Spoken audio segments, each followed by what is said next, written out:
আমি যদি আজকে না জিততাম, আমাকে হয়তো আবার ঢাকায় ফিরে যেতে হতো। আমি এই ভালোবাসার ঋণ কিভাবে শোধ করব?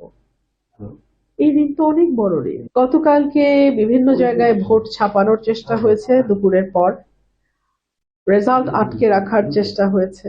এমনকি আমি নিজে গিয়ে উচালিয়াপাড়া কেন্দ্রে আমাকে খেজুর গাছের কর্মীদের সাথে আমি মারামারি করেছি। আমি নিজে মারামারি করেছি।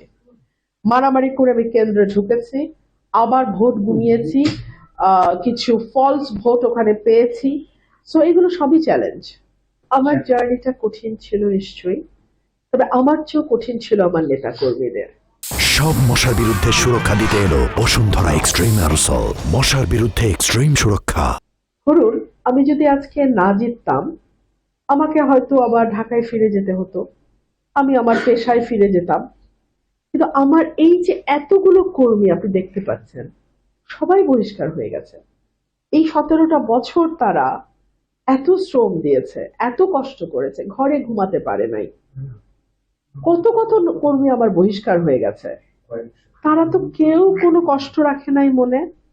সবাই খুশি, সবাই খুশি, সবাই বলতেছে আলহামদুলিল্লাহ। আমি এই ভালোবাসার ঋণ কিভাবে শোধ করব? এই ঋণ তো অনেক বড় ঋণ। আমি তো কোনো দলীয় প্রার্থী না। আমাকে যদি এলাকায় আরেকবার নির্বাচন করতে হয়, কাজ করা ছাড়া আমার হাতে আর কোনো অপশন নেই। ধরুন, আমি যদি কমিটমেন্টের কথা, ডেডিকেশনের কথা, অনেস্টির কথা বাদও দিই, আমি যদি কাজ না করি, এটা তো আমার নিজের জন্য ক্ষতিকর। তো আমার নিজেকে টিকে থাকতে হলে কাজ করতেই হবে, এর বাইরে আমার আর কোনো অপশন নেই।